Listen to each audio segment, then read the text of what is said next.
Welcome back to the deep dive. Today we are clearing the decks. We're taking on a subject that feels a bit like walking into a minefield or maybe a very dusty, very velvet-draped Victorian parlor. Mm. We are talking about a figure so monumental that he is practically the furniture in our collective minds.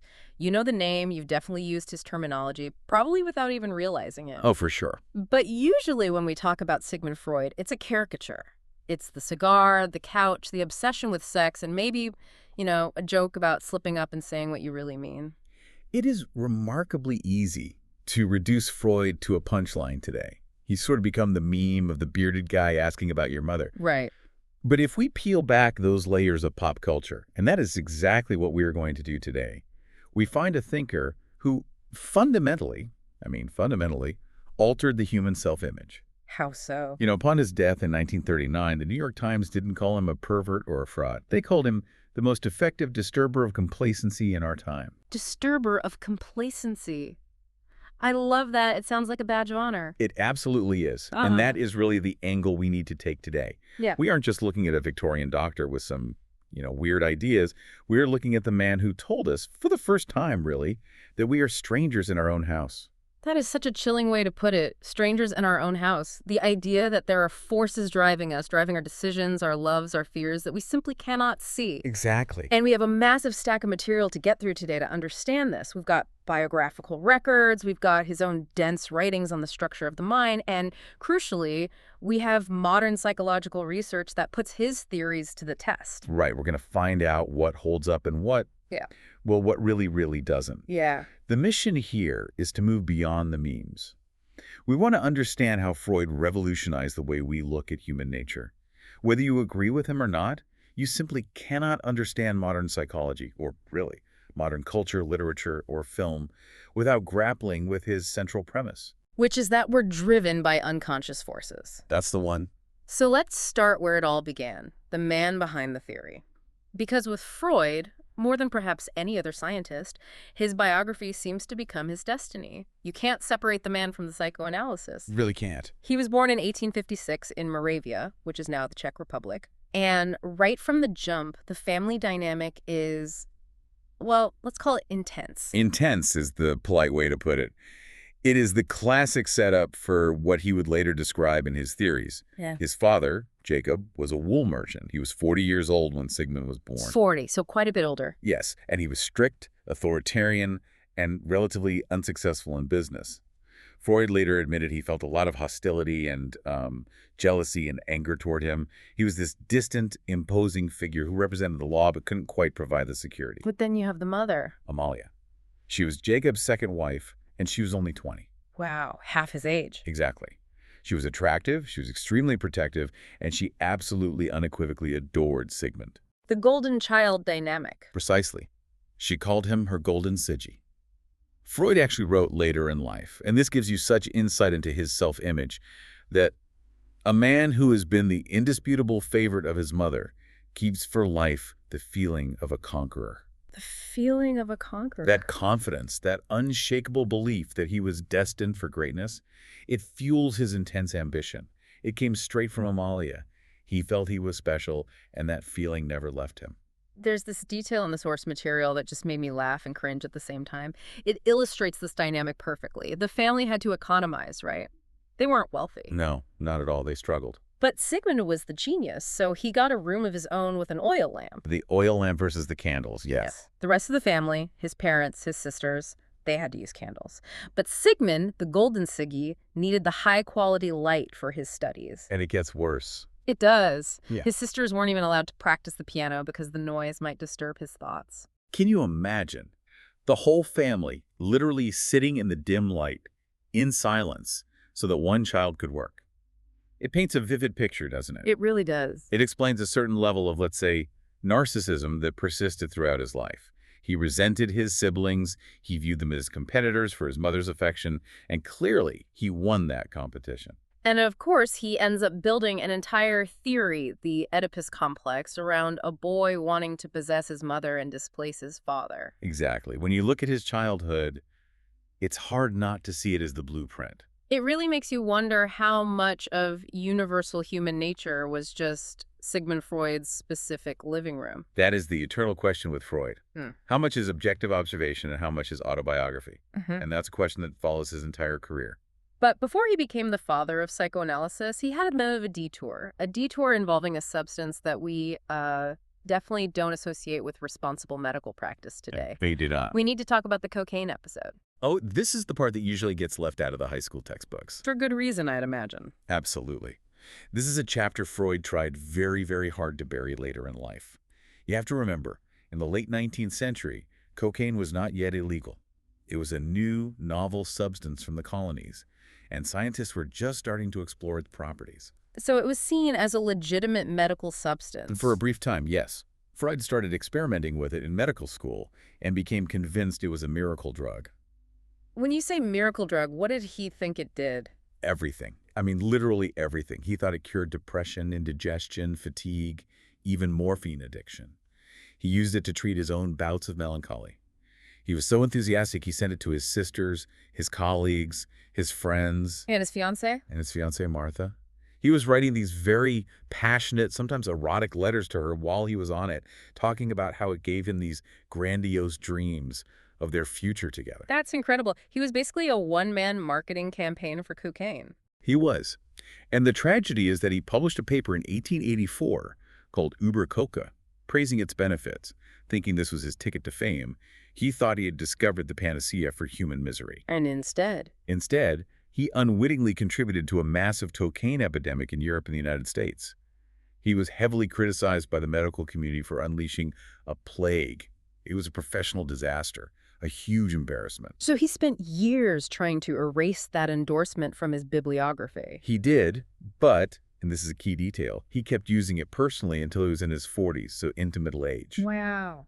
Which perhaps explains the sheer volume of his writing and the incredible intensity of his theories. But eventually he had to pivot. He's ambitious, he's made this huge mistake with the cocaine, and he wants to be a research scientist but simply can't afford it. Why not? Research didn't pay well, and he needed to make money to marry his fiancée, Martha Bernays. He was engaged to her for years, but her family wouldn't approve the marriage until he was financially stable. So he enters private practice. He becomes a clinical neurologist, and this is the turning point. This is where everything shifts. He goes to Paris to study with Jean-Martin Charcot, a pioneer in hypnosis, The famous Charcot. the most famous neurologist in Europe at the time. Charcot was famous for treating hysteria, which was the catch-all diagnosis for women with unexplained physical symptoms like paralysis, tremors, blindness, things like that. Symptoms with no apparent physical cause. Exactly. And one night, at a party or a gathering, Freud overhears Charcot talking about a patient's hysterical symptoms. And Charcot says with great emphasis, but in this kind of case, it's always a question of the genitals. Always, always, always. And Freud says he was paralyzed with astonishment. That moment was the seed. He realized that physical symptoms, a paralyzed arm, a nervous cough, a blindness with no organic cause, could have a psychological and specifically sexual origin. So he brings this idea back to Vienna. He returns to Vienna, and he starts listening to his patients differently. He starts to believe there's a hidden story behind the symptoms.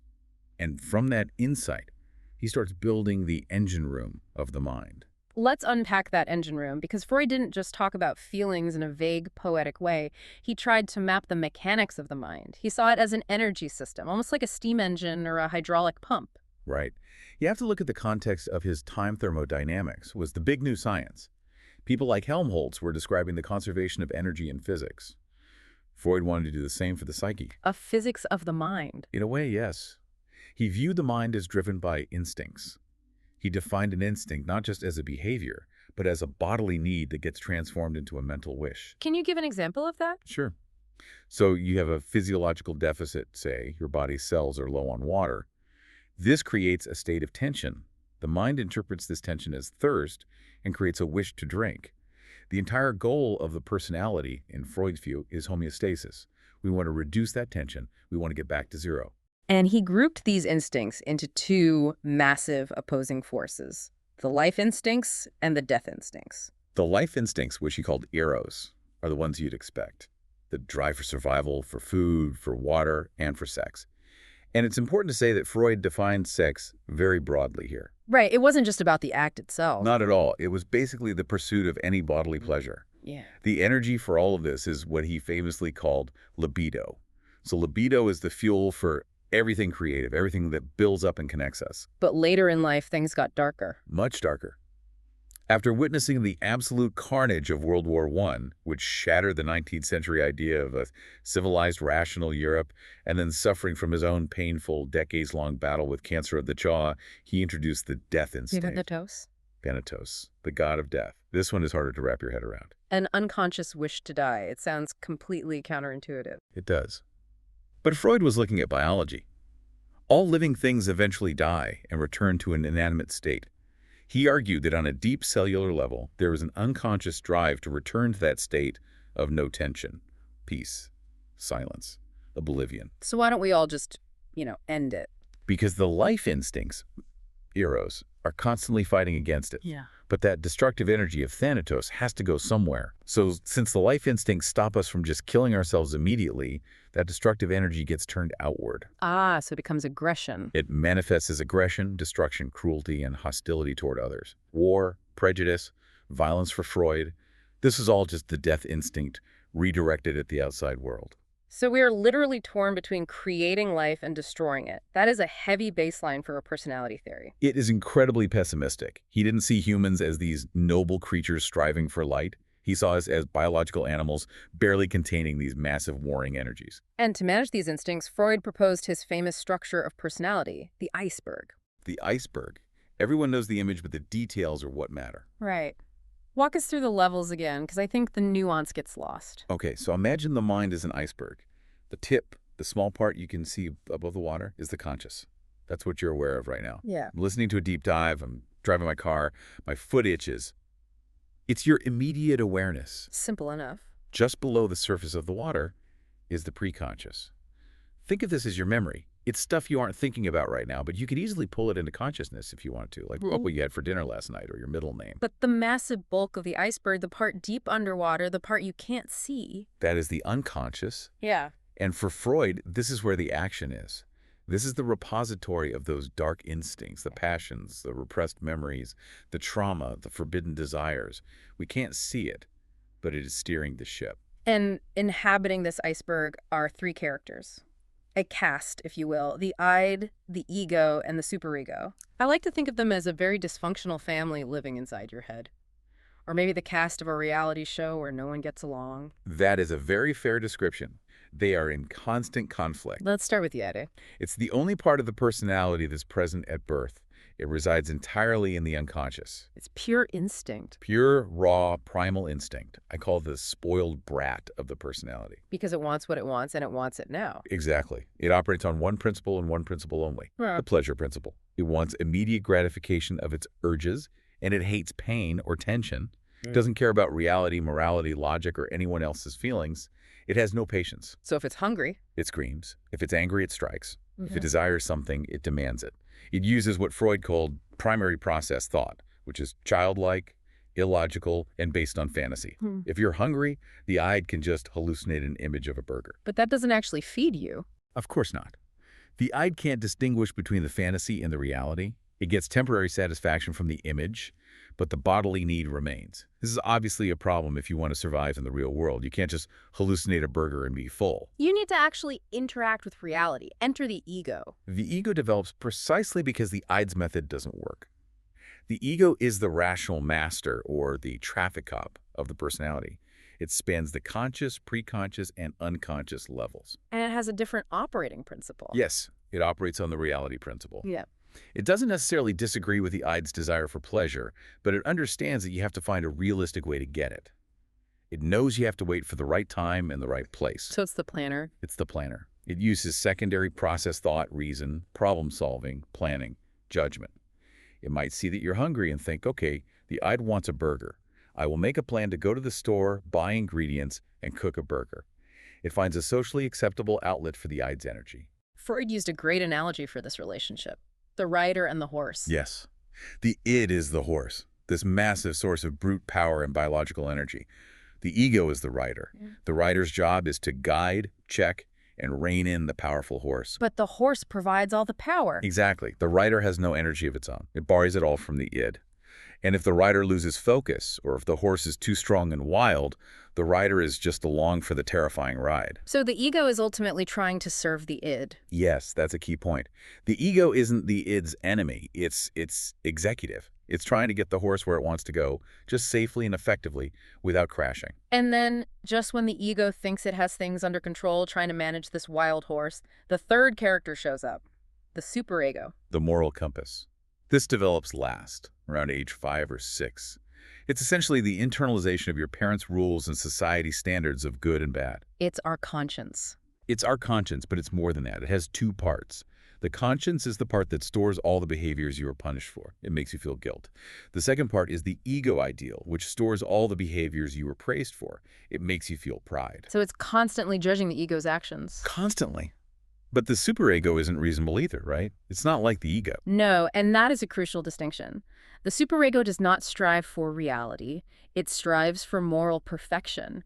It can be just as irrational, relentless, and cruel as the id. How so? Well, if the id says, I'm angry, punch that person now, the ego says, that's a bad idea, you'll go to jail. Let's go to the gym instead. But the superego says, you shouldn't even feel anger. It's a bad emotion. You are a terrible person for feeling that. So it punished you just for having the thought. Exactly. It wants to block the id's impulses completely, especially sexual and aggressive ones, because it sees them as morally wrong. So the poor ego is trapped.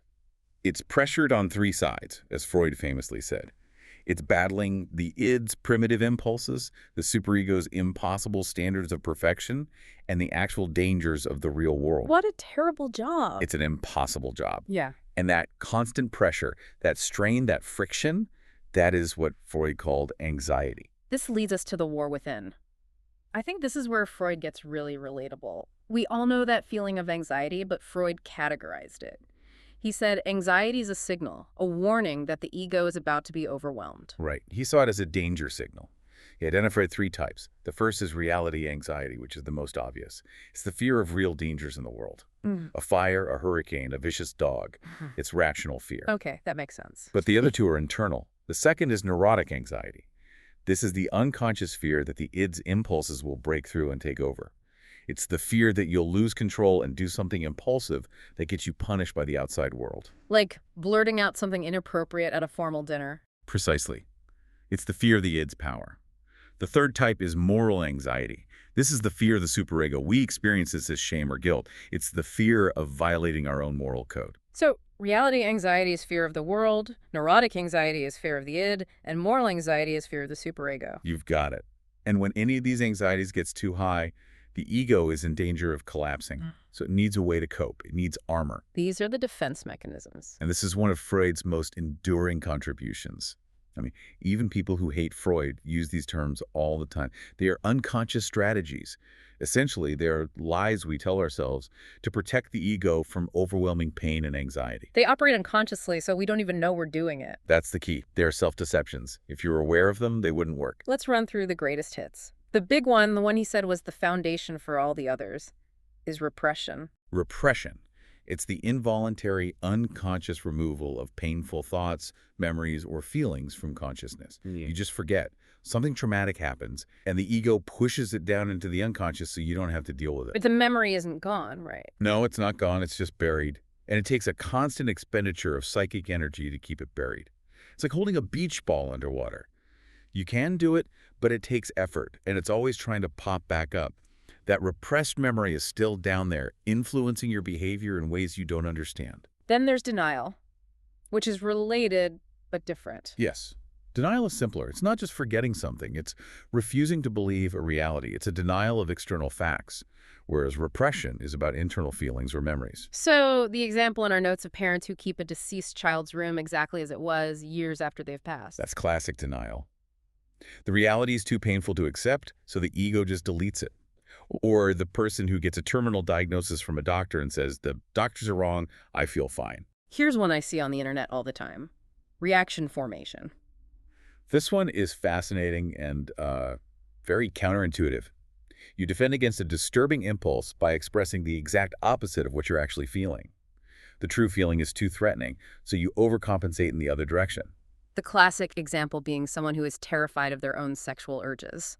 So they become a zealous crusader against pornography or immorality, or someone who has deep-seated feelings of hatred toward a family member might act cloyingly sweet and over-the-top loving toward them. The extreme nature of the good behavior is the giveaway that it's masking something else. And projection, I'm not angry, you're angry. Exactly.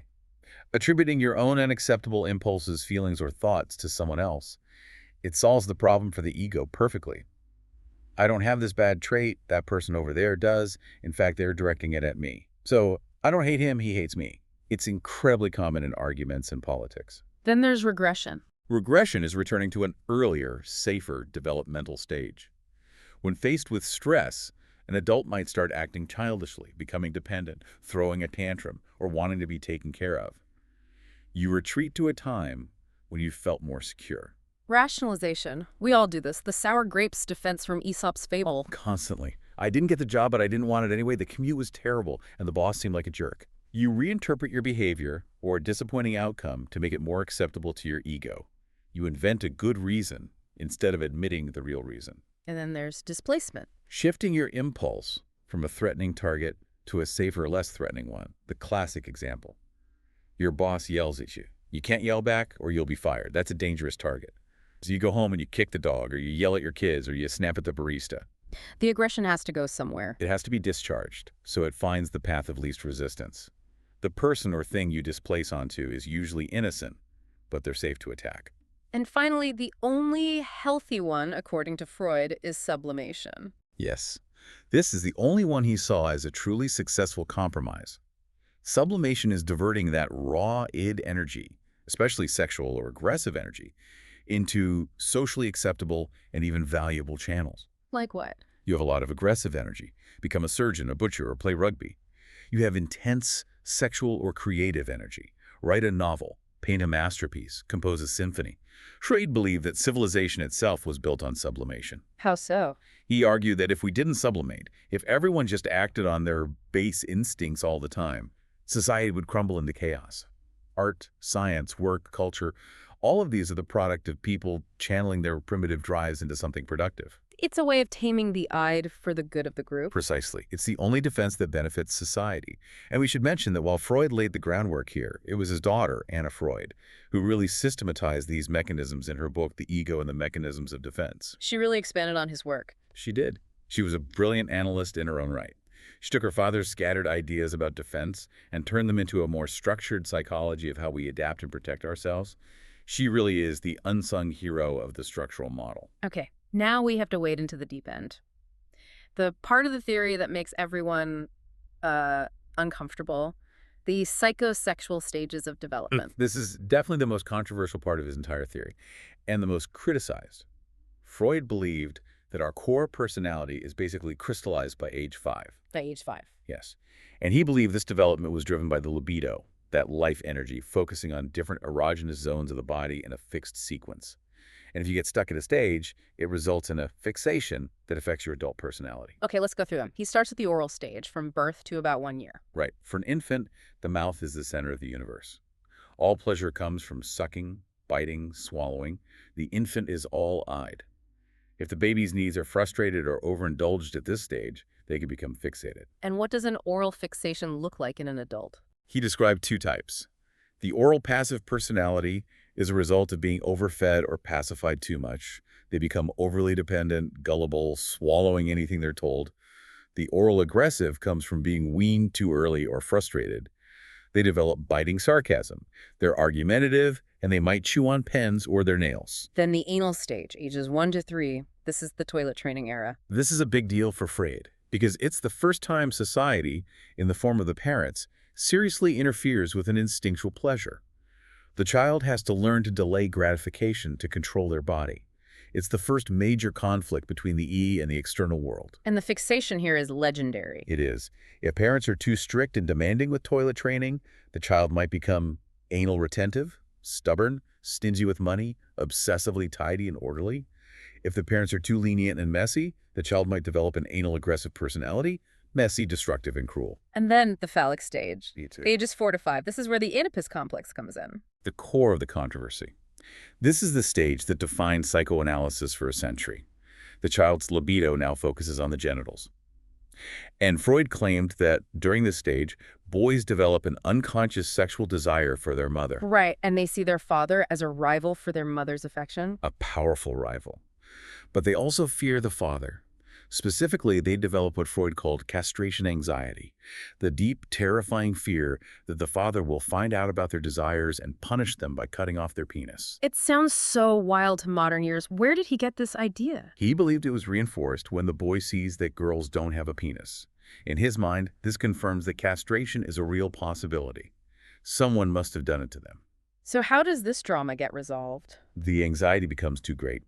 So the boy resolves this conflict by repressing his desire for his mother and, crucially, identifying with the father. I can't beat him, so I'll become like him. By internalizing his father's values and morality, he develops his superego and his masculine gender identity. For Freud, this was the central drama of childhood. And for girls, the Electra complex. Well, Carl Jung named it the Electra complex, but Freud's version was much less clear and, frankly, much more sexist. He proposed that when a girl realizes she doesn't have a penis, she develops penis envy. Penis envy, another famous term. She feels inferior and blames the mother for her lack of a penis. She then transfers her desire to the father, who has the desired object. He claimed this sense of inferiority is never fully resolved, which he used to argue that women have poorly developed superegos and are more prone to jealousy and neurosis. Which obviously has drawn a lot of fire over the years. To put it mildly, it is a view entirely framed by a male-centric, patriarchal perspective of the Victorian era. It is probably the single part of his theory that has aged the worst and caused the most damage. After the phallic stage, things calm down. Yes, from around age 5 to puberty, he said children enter the latency stage. The sexual instinct becomes dormant. The energy is sublimated into school, hobbies, and same-sex friendships. And then at adolescence, they enter the genital stage, where the libido reawakens and is directed toward mature, heterosexual relationships. Now, we have to touch on something really important here, the seduction theory flip-flop, because this changes how we view his legacy. Originally, Freud thought his patients' neuroses were caused by actual childhood sexual abuse. Correct. In the 1890s, he was hearing so many stories of abuse from his patients, mostly women, that he formulated the seduction theory. He presented a paper arguing that at the root of hysteria was a real memory of a childhood sexual trauma. But then he changed his mind. A year later, he completely reversed course. He wrote to a friend and said he no longer believed his patients. He decided that these weren't memories of real events, but were actually fantasies, wish fulfillments of the child stemming from their own Oedipal desires. Why the flip? That's a huge change. That is the million-dollar question. The charitable interpretation is that he just couldn't believe abuse was that widespread. But the more critical modern perspective suggests other motives. Such as? Well, critics like Jeffrey Masson argue he realized that if his theory was true, abuse was endemic in respectable Viennese society, and that the abusers were often the fathers. This was too shocking for the public and for his colleagues to accept. He may have been protecting the reputation of his own social class, or perhaps even his own father. So he changed the theory. He changed the theory. And by calling them fantasies, he tragically shifted the blame from the abuser to the child's own imagination. It essentially gaslit a generation of patients and set back the study of child abuse for decades. It's a very dark chapter in his history. That is a heavy realization. So, okay, we have the theory. How did he try to fix these people? What was the practice? This brings us to his methods of assessment. How do you get into the unconscious? He knew you couldn't just ask. The ego's defenses are too strong. So he developed two main tools to bypass the ego censorship. The first, and most famous, is free association. The famous couch. Yes. The patient lies on a couch, relaxed, and not looking at the analyst. Fun fact. Freud sat behind the patient because he said he hated being stared at for 8 hours a day. He found it draining. Relatable. Very. The instruction to the patient is simple. Say whatever comes to mind, no matter how trivial, embarrassing, or illogical. The goal is to daydream out loud, to let the thoughts flow without any filtering from the ego. And the analyst is looking for patterns. Patterns, slips of the tongue, and crucially what the patient doesn't want to say. Freud called this resistance. If a patient suddenly blocks, changes the subject, claims their mind is blank, or dismisses an idea as too silly, that's the goldmine. That's where the problem is hiding. Exactly. The resistance shows that the analyst is getting close to the repressed, painful material. The ego is fighting back. And the second tool, dream analysis. The royal road to the unconscious, as he called it. Freud believed that during sleep, the ego's defenses are lowered, allowing repressed material to surface. But it can't surface directly, so it comes out in a disguised symbolic form. So every dream has two levels. Yes, you have the manifest content, which is the actual dream story you remember. I was flying over a house and I lost a tooth. Then there's the latent content, which is the hidden symbolic meaning, the unconscious wish the dream is trying to fulfill. And he loved his symbols. He certainly did, and many of them were, unsurprisingly, sexual. Long objects, snakes, ties, candles, guns represented the penis. Enclosed spaces, boxes, ovens, ships, balconies represented the female body. Climbing stairs or ladders. Sexual intercourse. A house with the smooth front was a male body. A house with ledges and balconies was a female body. It seems so formulaic, like a dream dictionary. It can seem that way. To his credit, Freud did add a caveat that symbols could be specific to the individual and their life experiences, despite these general rules. But in practice, he often fell back on his favorite universal symbols. Okay, we've laid out the life, the theory, and the therapy. Now we have to act as the jury. What is the modern scientific verdict? When we put Freud's ideas to the test, does he survive the scrutiny? It's a very mixed bag, a real split decision. Let's start with the prosecution's case, the flaws and the failures. The research methods were deeply flawed. Deeply. Freud didn't do controlled experiments. He did case studies, which are great for generating ideas, but terrible for proving them. His sample was tiny and unrepresentative, mostly wealthy, neurotic Viennese women from his own practice. You can't build a theory of all humanity on that. And he didn't even take notes during sessions. I know, it's shocking from a modern perspective. He believed note-taking was distracting. He would write up his notes hours later entirely from memory. Which introduces massive potential for bias. Massive. He could have easily distorted what was said to fit his theories. And researchers who have gone back and looked at his original notes have found huge discrepancies between them and his published case histories, like the famous Rat Man or Wolf Man. He sometimes exaggerated his success and even claimed cures that never actually happened. And the testing of his specific concepts. A lot of them failed spectacularly. There is zero scientific evidence for the death instinct. There's no good evidence for the Oedipus complex, as he described it, or for penis envy. Though, interestingly, some research does show that boys around age 4 show more aggression toward their fathers and more affection toward their mothers. So he may have observed a real phenomenon but misinterpreted its cause. What about catharsis? The idea of getting your anger out. That's been thoroughly debunked. Research shows the exact opposite. People who are encouraged to vent their anger by, say, hitting a punching bag, actually become more aggressive, not less.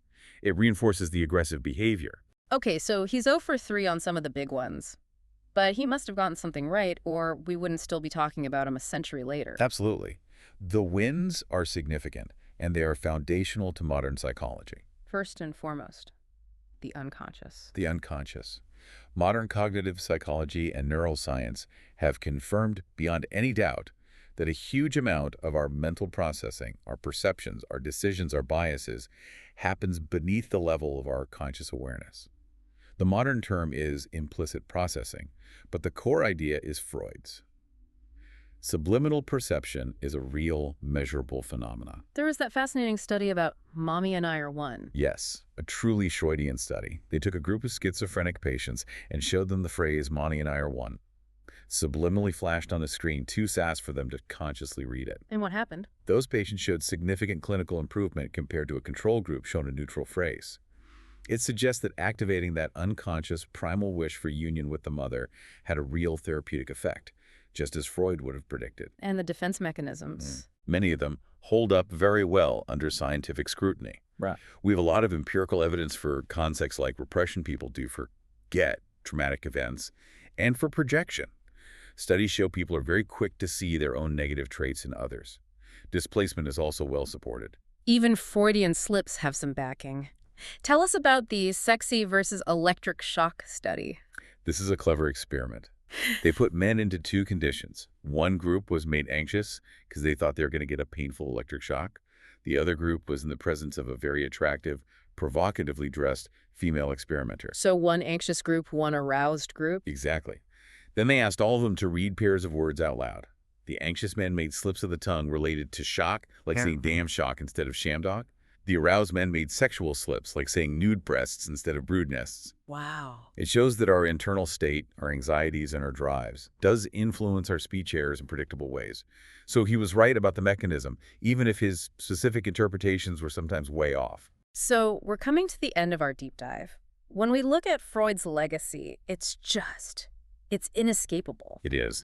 Even if psychoanalysis as a therapy has declined in the United States, largely replaced by medication and cognitive behavioral therapy, his impact on our culture is inescapable. He changed how we view childhood, memory, dreams, and sexuality. He gave us a new language for talking about our inner lives.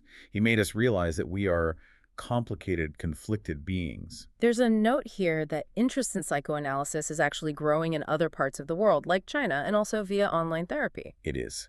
The desire to understand the self, to explore the depths of one's own mind, doesn't go away just because a new therapy comes along. His view of human nature was deeply pessimistic. He once said humans are, and I quote, trash. He saw us as doomed to conflict between our instincts and civilization. But his ultimate goal offered a tiny sliver of hope. Yes, his famous motto, "Where I wins was there shall ego be." The goal wasn't happiness. The goal was to make the unconscious conscious, to strengthen the ego, the rational rider, so that it could take charge of the wild horse. To replace neurotic misery with common unhappiness. That was the best he thought we could hope for. So we'll leave you with a provocative thought to mull over. Freud said we all use defense mechanisms to survive anxiety. We all build our lives on a foundation of self-deception. He called it the vital lie. So the question for you is, what vital lie are you telling yourself right now, and what would happen if you stopped? That is a dangerous question. That's why it's a deep dive. Thanks for listening, everyone. See you next time.